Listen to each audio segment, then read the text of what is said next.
आज कुवैत में हालात काफ़ी तनावपूर्ण हैं। सुबह के समय कुवैत की सबसे बड़ी तेल रिफाइनरी मीना अल अहमदी पर ड्रोन से हमला किया गया। ये लगातार दूसरे दिन हुआ हमला है जिससे वहां आग लग गई। फायर ब्रिगेड की टीम तुरंत मौके पर पहुंची और आग को काबू में करने की कोशिश की गई। अभी तक किसी के घायल या मारे जाने की पुष्टि नहीं हुई है, लेकिन नुकसान का आकलन जारी है। रिपोर्ट्स के अनुसार यह हमला ईरान से जुड़े ड्रोन के जरिए किया गया माना जा रहा है। ये घटना अकेली नहीं है, बल्कि पूरे मिडिल ईस्ट में बढ़ते तनाव का हिस्सा है।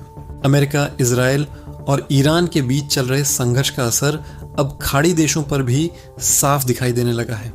कुवैत की सेना और एयर डिफेंस सिस्टम पूरी तरह अलर्ट पर हैं। आज दिन में कई और ड्रोन और मिसाइल हमलों की कोशिश भी की गई, जिनमें से कुछ को हवा में ही नष्ट कर दिया गया। सरकार ने लोगों को सतर्क रहने और गैर जरूरी बाहर निकलने से बचने की सलाह दी है। इस पूरे घटनाक्रम का असर सिर्फ कुवैत तक सीमित नहीं है। कतर, यूएई और सऊदी अरब जैसे देशों में भी सुरक्षा बढ़ा दी गई है। तेल उत्पादन पर खतरे के कारण अंतर्राष्ट्रीय बाजार में तेल की कीमतों में तेजी देखी जा रही है, जिससे पूरी दुनिया की अर्थव्यवस्था प्रभावित हो सकती है। आने वाले दिनों में स्थिति और गंभीर हो सकती है, क्योंकि दोनों पक्षों के बीच तनाव कम होने के बजाय बढ़ता नजर आ रहा है। फिलहाल कुवैत में हालात नियंत्रण में बताए जा रहे हैं, लेकिन खतरा अब भी टला नहीं है।